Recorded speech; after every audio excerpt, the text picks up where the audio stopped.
சொல்றது எப்படி ஆரம்பிக்கிறதுன்னு தெரியல.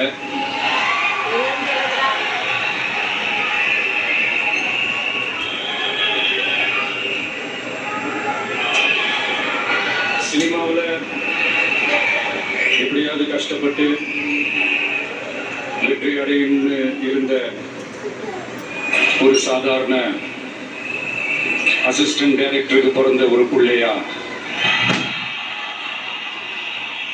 எனக்கும் வாழ்க்கையில வறுமைனா என்னன்னு எனக்கு நல்லாவே தெரியும், பசினா என்னன்னு எனக்கு நல்லாவே தெரியும். நான் ஒன்றும் பெரிய மன்னர் பரம்பரையில இருந்துலாம் வந்துடல.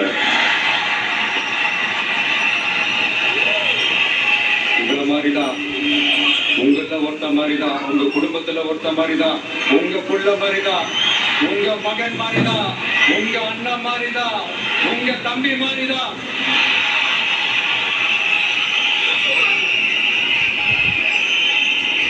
அப்படிதான் நான் உணர்றேன். நீங்களும் என்ன அப்படி நினைச்சதுனாலதான் சினிமாவில் எனக்கு ஒரு மிகப்பெரிய ஒரு இடத்த ஒன்று கொடுத்தீங்க.